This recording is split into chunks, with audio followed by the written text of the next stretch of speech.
বাংলাদেশের বিষয়ে সবকিছু ভারতের উপরে ছেড়ে দিচ্ছি।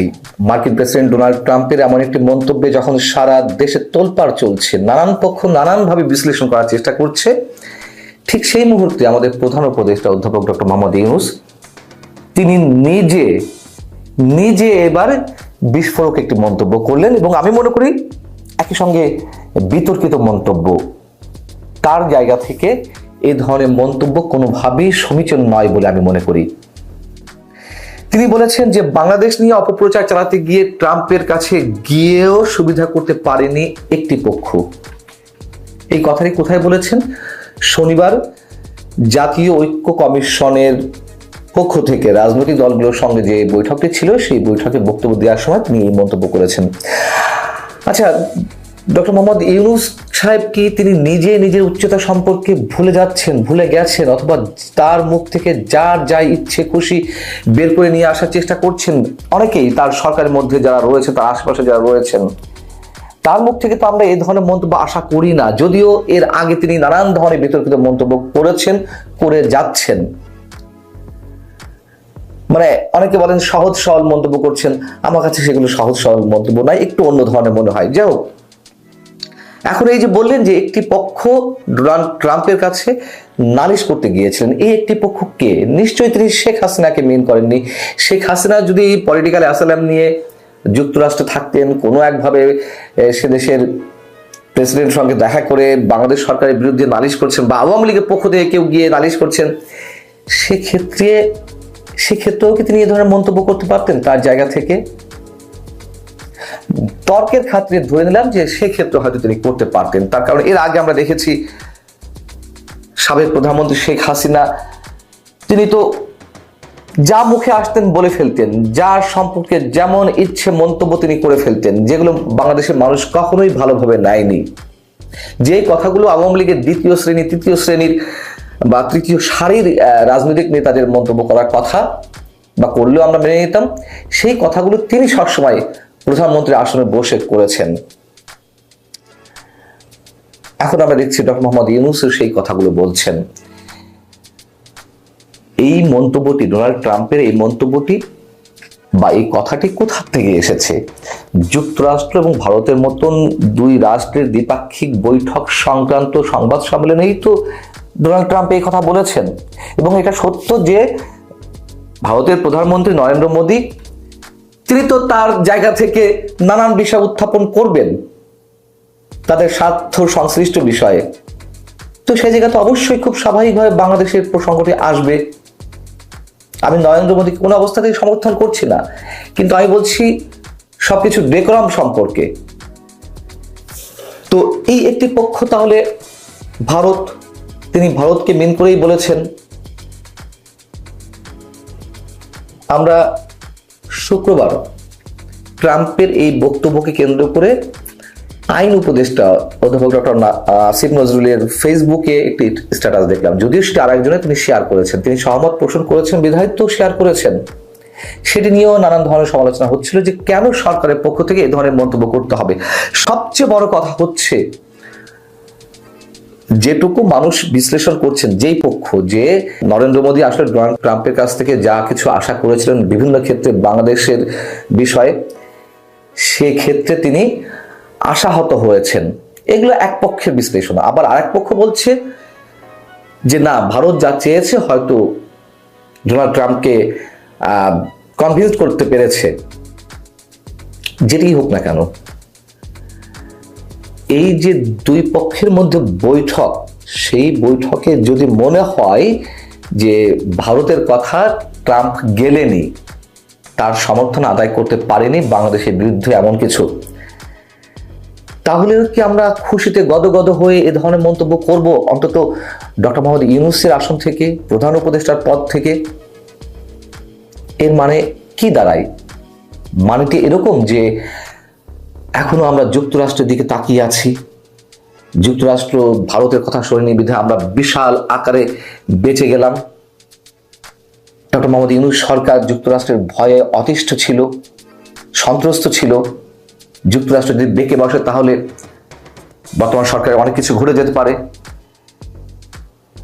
এরকম বিষয় থাকতে পারে, আমাদের মধ্যে, আমাদের সাধারণ মানুষের মধ্যে আলোচনা চলতে পারে, কিন্তু সেইগুলো কেন এইভাবে এক্সপোজ করা হবে তার জায়গা থেকে?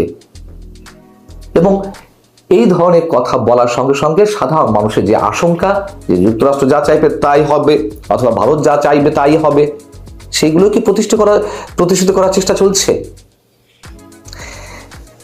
তিনি ইলন মাস্কের সঙ্গে কথা বলেছেন ভিডিও কনফারেন্সের মাধ্যমে, বাংলাদেশে বিনিয়োগ করবে। এটি মনে করার কোনো কারণ নেই যে ইলন মাস্ক বাংলাদেশে বিনিয়োগ করবে আর এটির মধ্য দিয়ে ট্রাম্পের করার সমর্থনটি বর্তমান সরকার পেয়ে গেল। কোনো কারণ নেই, তারা ব্যবসার জায়গা থেকে ব্যবসা করবে, খুব স্বাভাবিক। তাদের তো আরো নানান এজেন্ডা রয়েছে।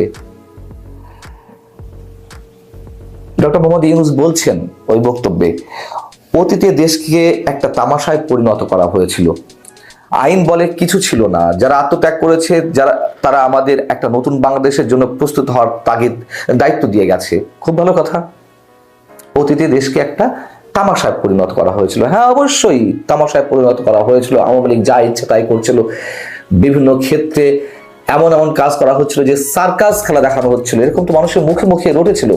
কিন্তু মাত্র 6 মাসে কি মানুষ এখন সেগুলো বলছে না? তামাশা কি চলছে না? ঘুষ দুর্নীতি কি সেভাবে বন্ধ হয়েছে?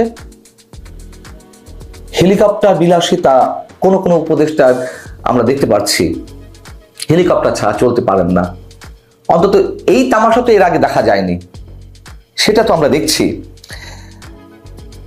বিচার বহির্ভূত হত্যা কি হচ্ছে না? শুরু হয়নি। এবং আইন শৃঙ্খলা রক্ষার নামে যে অপারেশন ডেভিল হান্ট শুরু হয়েছে, সেটি কি তামাশায় পরিণত হয়নি? নিরীহ মানুষজনের কি আটক হচ্ছে না? অথবা শুধুমাত্র একটি দলকে টার্গেট করে এই অপারেশন পরিচালিত হচ্ছে না? এই অপারেশন চলাকালীন সময়ে আমরা দেখছি যে পুলিশকে চেক করছে কোনো একটি পক্ষ, যেখানে পুলিশ অপরাধীদের চেক করবে, বডি সার্চ করবে, সেখানে পুলিশের বডি চেক করা হচ্ছে। মায়ের বুক থেকে সন্তানকে কেড়ে নেওয়া হচ্ছে, তুলে নেওয়া হচ্ছে, পুলিশ নির্বাক দাঁড়িয়ে আছে। এইসব দৃশ্য কি আমাদেরকে দেখতে হচ্ছে না? ইতিহাস ঐতিহ্য মুছে দেওয়া হচ্ছে, বুলডোজার সন্ত্রাস করা হচ্ছে, পাকিস্তানি এজেন্টদের মাধ্যমে বুলডোজার সন্ত্রাস করা হচ্ছে, সরকার থামাতে পারছে না। এটি কি তামাশা নয়? মানুষ তো বলছে যে দেশে কোনো সরকার নাই। ওই সময়গুলোতে যা চলেছে, মাঝে 2-4 দিন বুলডোজার দিয়ে সারা দেশে যে অরাজকতা শুরু হলো, নৈরাজ্য শুরু হলো, যারা আত্মত্যাগ করেছেন, যাদের আত্মত্যাগের কথা প্রধান উপদেষ্টা তুলে ধরলেন, তাদের সঙ্গে কি প্রতারণা করা হচ্ছে না? তারা কি এই বাংলাদেশ চেয়েছিল গণঅভ্যুত্থানের মাধ্যমে? তারা কি স্বৈরাচার মুক্ত বাংলাদেশে এই ধরনের দৃশ্য দেখতে চেয়েছিল? চায়নি তো, তাই না? তাহলে তো অবশ্যই তাদের আত্মার সঙ্গে প্রতারণা করা হচ্ছে। গণতান্ত্রিক অধিকার কি নিশ্চিত হয়েছে? গণমাধ্যমের অধিকার নিশ্চিত হয়েছে? গণমাধ্যম স্বাধীনভাবে কথা বলতে পারছে? সবই সেলফ সেন্সরশিপের মধ্যে চলছে। এবং আমাদের মতো গুটি কয়েক মানুষ যারা সমালোচনা করছে সরকারের বিভিন্ন অসঙ্গতি, অনিয়মের বিরুদ্ধে কথা বলছি, তাদেরকে তো নানান ধরনের হুমকি দেওয়া হচ্ছে, নানানভাবে হুমকি দেওয়া হচ্ছে। এই কথা শুধু আমি বলছি না, আরো অনেকে বলছেন, অন দ্য রেকর্ড বলছেন। তাহলে তামাশা কি বন্ধ হয়েছে? তিনি বলছেন শুধু বাংলাদেশ নয়, সারা পৃথিবীর মানুষ আমাদের সমর্থন দিচ্ছে, তাই বিরোধী পক্ষ সুবিধা করতে পারছে না। সারা পৃথিবীর মানুষ প্রথম দিকে সমর্থন দিয়েছিল, এখন পৃথিবীর বিভিন্ন প্রান্ত থেকে, বিভিন্ন পর্যায় থেকে বর্তমান সরকারের সমালোচনা করা শুরু করে দিয়েছে। হিউম্যান রাইটস ওয়াচ তারা অপারেশন ডেভিল হান্ট নামে যা চলছে, সেখানে মানবাধিকার লঙ্ঘন হচ্ছে বলে উল্লেখ করেছে এবং মানবাধিকার রক্ষার জন্য সচেতন থাকতে বলেছে সরকারকে। এবং আরো বিভিন্ন জায়গার থেকে যেসব কথাবার্তা উচ্চারিত হচ্ছে বা বিভিন্ন রাষ্ট্রের প্রতিনিধিরা বর্তমান সরকারের উপদেষ্টাদের সঙ্গে বা প্রধান উপদেষ্টার সঙ্গে দেখা করে তারা যেই আহ্বানগুলো জানাচ্ছে, তাদের বিভিন্ন ধরনের আশঙ্কা আতঙ্ক থেকে গণতান্ত্রিক পরিবেশ নিশ্চিত করার ক্ষেত্রে, আইন শৃঙ্খলা পরিস্থিতির উন্নতি করার ক্ষেত্রে তারা তো বিভিন্ন ধরনের অ্যাপিল করছে, মানে তারা আহ্বান জানাচ্ছে। এমনকি যুক্তরাজ্য তো কয়েকদিন আগে সতর্কতা জারি করলো তাদের নাগরিকদের চলাফেরার ক্ষেত্রে।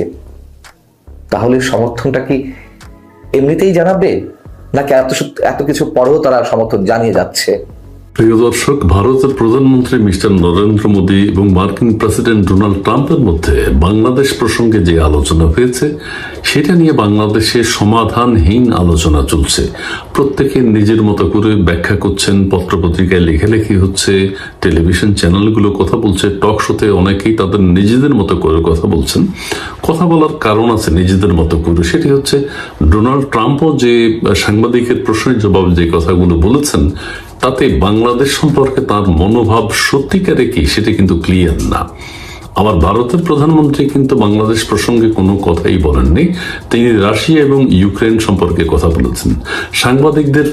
সাংবাদিকের প্রশ্নের জবাবে ডোনাল্ড ট্রাম্প বলেছেন যে বাংলাদেশে রেজিম চেঞ্জের ব্যাপারে 5ই আগস্টের যে পট পরিবর্তন সেই ব্যাপারে মার্কিন ডিপ স্টেটের কোনো ভূমিকা নাই।